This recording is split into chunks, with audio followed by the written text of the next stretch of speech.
شب برات کی کوئی عبادت ثابت ہے؟ اور روزہ کس دن رکھنا ہوگا، 15 شعبان کا یا 14 شعبان کا؟ عموماً مساجد میں چراغاں ہوتا ہے، عبادت کی جاتی ہے، بہت سے لوگ قبرستان بھی جاتے ہیں۔ ان سارے کاموں کی شرعی حیثیت کیا ہے؟ لیکن شب برات کے حوالے سے 3-4 چیزیں ایسی ہیں جو ہمیں سمجھنی چاہیے۔ ہمارے معاشرے میں وہ ساری چیزیں عام بھی ہیں لیکن صحیح معلومات بعض اوقات ہمارے علم میں نہیں ہوتی۔ سب سے پہلے یہ بات سمجھیں کہ شعبان، شب برات بنیادی طور پہ کہا جاتا ہے شعبان کی 15ویں رات کو۔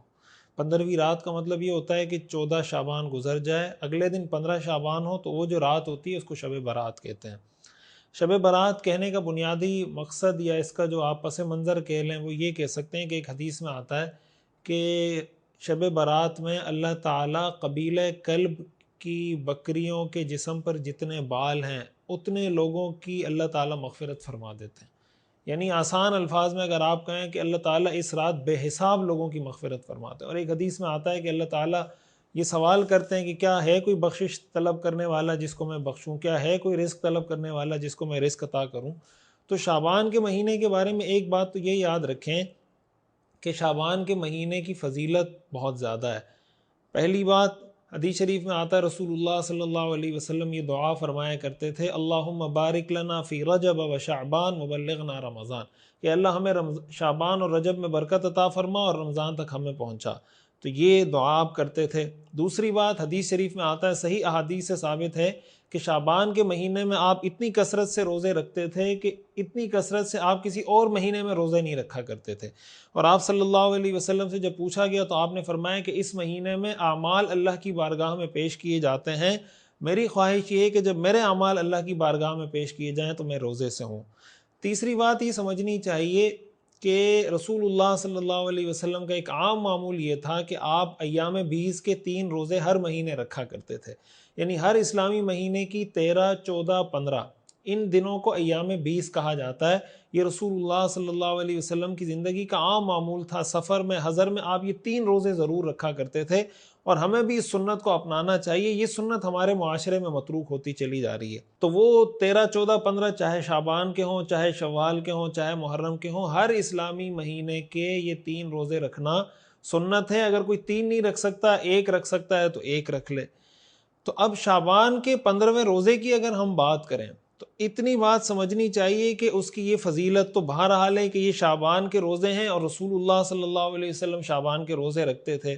یہ فضیلت حاصل ہو جائے گی کہ حضور کی اس سنت پر عمل ہو جائے گا کہ ہم نے بھی شعبان میں روزہ رکھ لیا۔ دوسری، اس سنت پر عمل ہو جائے گا کہ ایام 20 کے روزے آپ صلی اللہ علیہ وسلم مسلسل معمول، یعنی آپ کا معمول تھا کہ آپ رکھا کرتے تھے۔ تو اگر کوئی اس نیت سے رکھ لے گا کہ بھئی آپ کے ایام 20 کے روزے ہوتے تھے، میں ایام 20 میں سے یہ روزہ رکھ رہا ہوں، سبحان اللہ۔ اور اگر کوئی اتنی ہمت کر لے کہ 13، 14، 15 شعبان کے روزے رکھ لے، تو یہ تو کمال ہو جائے گا، اور یعنی ایک سنت پر صحیح طریقے سے عمل ہو جائے گا۔ تو 15 شعبان کے روزے کی یہ فضیلت تو ہے کہ شعبان کا روزہ بھی ہے، پھر ایام 20 کا روزہ بھی ہے، لیکن اتنی بات سمجھ لینی چاہیے کہ 15 شعبان کے روزے کی الگ سے کوئی اسپیشل، کوئی اسپیسیفک، کوئی خاص فضیلت الگ سے ثابت نہیں ہے۔ یعنی ایسا نہیں ہے کہ 15 شعبان کے روزے کی شعبان کے روزے سے ہٹ کر، ایام 20 کے روزوں سے ہٹ کر الگ کوئی حیثیت ہو، وہ نہیں ہے۔ اس کا یہ مطلب نہیں کہ یہ روزہ رکھنا نہیں چاہیے، روزہ ضرور رکھیں، اس نیت سے رکھیں کہ بھئی شعبان میں حضور رکھتے تھے تو ہم بھی رکھیں گے، ایام 20 کے روزے حضور رکھتے تھے تو ہم بھی رکھیں گے، اس نیت سے رکھیں۔ لیکن یہ بات نظریاتی طور پر، تھیوریٹیکلی اتنے علم میں ہونی چاہیے کہ بھئی اس روزے کی الگ سے کوئی خاص فضیلت نہیں ہے۔ پہلی بات تو یہ سمجھنی چاہیے۔ دوسری بات کہ شب برات میں عبادت کرنی چاہیے یا نہیں کرنی چاہیے، اس کی کوئی فضیلت ہے یا نہیں ہے؟ تو اس کی فضیلت ہے۔ فضیلت ہونے کی وجہ کیا ہے کہ متعدد روایات سے اس رات کی فضیلت ثابت ہے، اور وہ ساری کی ساری روایات اگرچہ ضعیف ہیں لیکن 17 مختلف صحابہ کرام رضوان اللہ علیہم اجمعین سے یہ حدیثیں مروی ہیں۔ 17 مختلف صحابہ سے شب برات کی فضیلت کی حدیثیں ثابت ہیں، مروی ہیں۔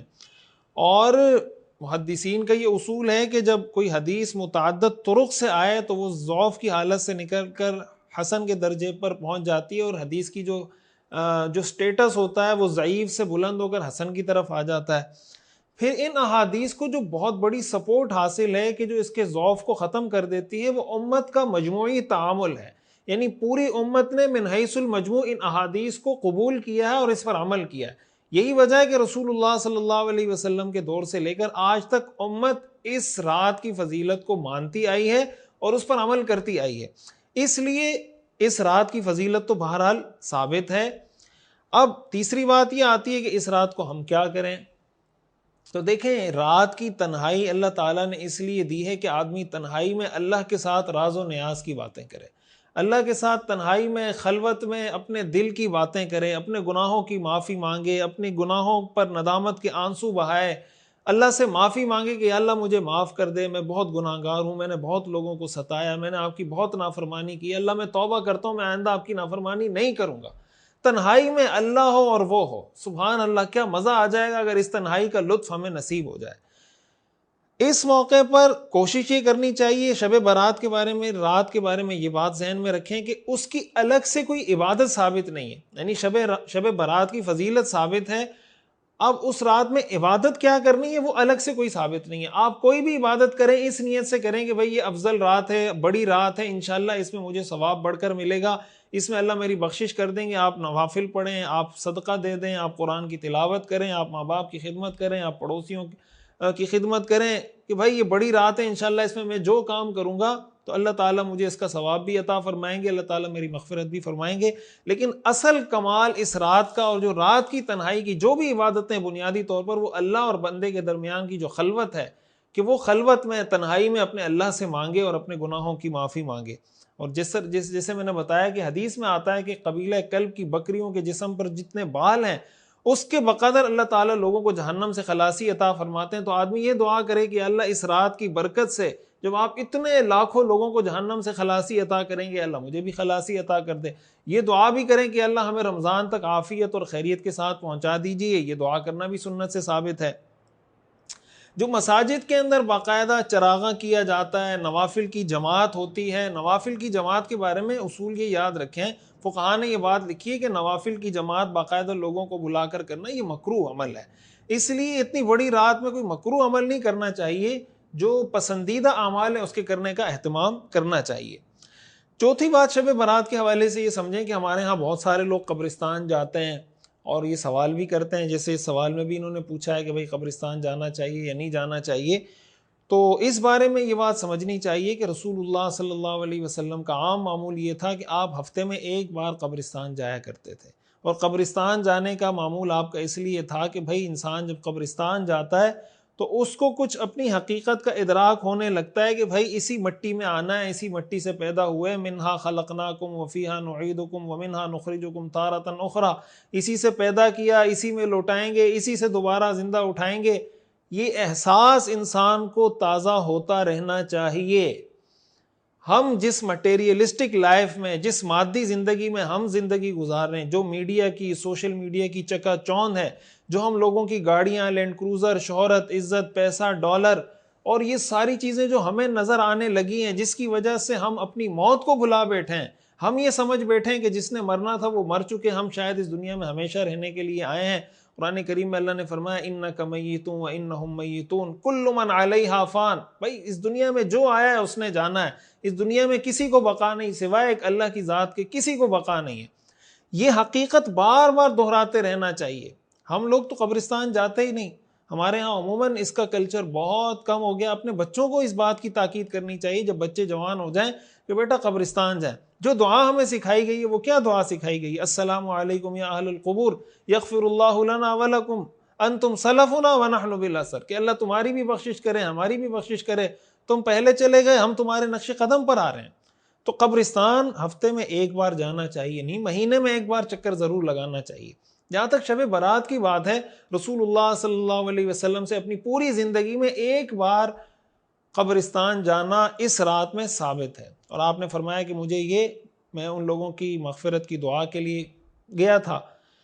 تو اس سے علماء کرام نے یہ بات لکھی ہے کہ بھائی جو چیز جس حد تک ثابت ہو اس حد تک اس کو سنت سمجھ کے اگر کوئی کرے، ظاہر ہے اس کو سنت کا ثواب ملے گا، لیکن اس کو مستقل معمول بنا لینا کہ ہر شب برات کو جایا جائے، اور اس سے بعض اوقات جب یہ ایک تسلسل شروع ہوتا ہے تو معاشرے میں یہ چیزیں ایک لازم درجے کی حیثیت حاصل کر لیتی ہیں، اور اس کا پتہ کیسے چلتا ہے؟ پتہ ایسے چلتا ہے کہ جو آدمی شب برات میں اپنے والد کی قبر پہ یا والدہ کی قبر پہ نہیں جائے گا، لوگ اس کو تانا دیتے ہیں کہ یار یہ کیسا آدمی ہے، شب برات میں اپنے ابا کی قبر پہ نہیں گیا، شب برات میں اپنی اماں کی قبر پہ نہیں گیا. یہ تانے جب ملنا شروع ہو جائیں نا معاشرے میں، اس کا مطلب یہ ہوا کہ لوگوں نے اس کو لازم سمجھنا شروع کر دیا ہے. اور جب کسی غیر لازم چیز کو لوگ لازم سمجھنا شروع کر دیں تو وہ بدعت کی شکل اختیار کر جاتی ہے. تو فی نفسی ہی اس کو سنت سمجھ کر اگر کوئی زندگی میں ایک آدھ مرتبہ چلا جاتا ہے کہ بھئی رسول اللہ صلی اللہ علیہ وسلم بھی زندگی میں ایک بار تشریف لے گئے تھے، میں بھی چلا جاتا ہوں، سنت سمجھ کے چلا جاتا ہوں، تو سبحان اللہ. لیکن محض اس پر اکتفا کرنا یا اسی کو معمول بنا کے رکھنا یا اس کو لازم سمجھنا، ظاہر ہے کہ یہ طرز عمل ٹھیک نہیں ہے. تو خلاصہ کلام یہ ہے کہ اس رات کی فضیلت ثابت ہے، اس میں عبادت کرنی چاہیے، اور سب سے افضل عبادت اللہ کے ساتھ راز و نیاز، اللہ کے ساتھ تنہائی میں بات کرنا، اللہ سے اپنے گناہوں کی بخشش کروانا. اور روایات سے ہمیں کچھ گناہ ایسے معلوم ہوتے ہیں جن سے پتہ چلتا ہے کہ اگر کوئی ان گناہوں میں مبتلا ہو، اللہ ہماری حفاظت کرے، تو اس رات میں بھی اس کی مغفرت نہیں ہوتی.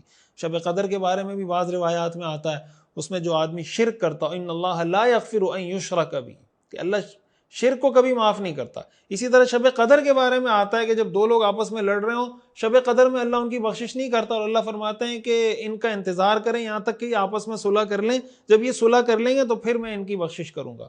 تو جو آدمی کسی کے لیے کینہ رکھتا ہو، کسی کے لیے بغض رکھتا ہو، کسی کے لیے دل میں حسد رکھتا ہو، یہ اتنا بڑا گناہ ہے کہ یہ گناہ انسان کی بخشش کی راہ میں شب قدر کی رات بھی رکاوٹ بن جاتا ہے، شب قدر میں بھی اس کی مغفرت نہیں ہوتی. حدیث شریف میں آتا ہے رسول اللہ صلی اللہ علیہ وسلم نے حضرت انس رضی اللہ تعالیٰ عنہ کو یہ نصیحت فرمائی تھی. آپ نے فرمایا تھا یا بنی ان استطعت ان تصبح وتمسی وليس في قلبك غش لاحد فافعل. اے میرے بیٹے، اگر تم یہ کر سکو کہ تمہاری صبح اور تمہاری شام اس حال میں ہو کہ تمہارے سینے میں کسی کے لیے کینہ نہ ہو، تو یہ کام ضرور کرنا. وذالک من سنتی، یہ میری سنت ہے. اور آپ نے فرمایا کہ جو میری سنت پر عمل کرے گا وہ جنت میں میرے ساتھ ہوگا. رسول اللہ صلی اللہ علیہ وسلم نے یہ فرمایا کہ جس آدمی کا دل صبح اور شام، یعنی اس کی زندگی لوگوں کے لیے کینے سے پاک ہو، بغض اور نفرت اور حسد سے پاک ہو، اس کو قیامت کے دن اللہ کے رسول کی معیت اور رفاقت نصیب ہوگی. کتنی بڑی سعادت کی بات ہے، اور کتنی بڑی محرومی کی بات ہے کہ جس آدمی کے دل میں کسی کے لیے کینہ، بغض اور عداوت ہو، اس کی شب قدر اور شب برات میں مغفرت نہ ہو. اسی طرح ماں باپ کا نافرمان، قطع رحمی کرنے والا، اگر بھائی بھائی سے لڑا ہوا ہے، بیٹا والد سے، والد بیٹے سے، چچا بھتیجے سے، بھتیجا چچے سے، ماموں بھانجے سے، یہ رشتہ دار اگر آپس میں لڑے ہوئے ہیں، لوگوں کی ذمہ داری کہ ان کی صلح کروائیں. خود ہمیں یہ کوشش کرنی ہوگی کہ ہم صلح کریں. ہمارے ہاں ایک رواج یہ چل پڑتا ہے کہ لوگ ایک دوسرے کو معافی کے میسیجز بھیجنا شروع کر دیتے ہیں شب برات میں کہ بھائی کوئی غلطی ہو گئی ہے تو معاف کر دیں. بہت اچھی بات ہے، یہ بہت اچھی بات ہے کہ چلیں بھائی ہم معافی تو مانگ رہے ہیں، اپنے گناہوں کا احساس تو کر رہے ہیں، لیکن ان میسیجز کے ساتھ ساتھ ہمیں تھوڑا سا اپنے گناہوں کا احساس اور ریئلائز بھی کرنا ہے. صرف یہ نہیں کہ جسٹ ایک میسیج آیا اس کو فارورڈ کر کے آگے 10 لوگوں کو، 20-40 لوگوں کو فارورڈ کر دیا. حقیقت میں بھی دیکھیں کہ اگر آپ نے ابا کو، اماں کو، بھائی کو، بہن کو، کسی رشتہ دار کو، کسی دوست کو ناراض کیا ہوا بلا وجہ، اور آپ سمجھتے ہیں کہ بھئی مجھے معافی مانگنی چاہیے، بلکہ آپ کو مانگ لینی چاہیے، آپ چلے جائیں اس سے معافی مانگ لیں، تو آپ میسج بھی ضرور بھیجیں، معافی بھی ضرور مانگیں لوگوں سے، یہ بھی بہت اچھی بات ہے. لیکن وہ معافی کی جھلک ہمیں اپنی عمل میں نظر آنی چاہیے. تو کسی شرک کرنا، کسی کے لیے دل میں بغض رکھنا، اسی طرح بعض روایات میں آتا ہے کہ وہ عورت جو بدکار ہو، زنا اور فحاشی کے کاموں میں مبتلا ہو، اس کی اس رات میں مغفرت نہیں ہوتی. ایسے وہ تمام کام، کسی کو قتل کرنا، یہ سارے وہ گناہ. اسی طرح بعض روایات میں شراب کا عادی، ان سارے گناہوں سے اللہ کی پناہ مانگنی چاہیے. اگر خدا نخواستہ کسی سے کوئی گناہ ہوا ہے تو بھائی یہ رات اللہ نے دی ہے، اللہ سے مانگیں گے اللہ آئندہ کے لیے میں توبہ کرتا ہوں، آئندہ میں ان گناہوں کا ارتکاب نہیں کروں گا. اللہ تعالی ہمیں سمجھنے اور عمل کرنے کی توفیق عطا فرمائے.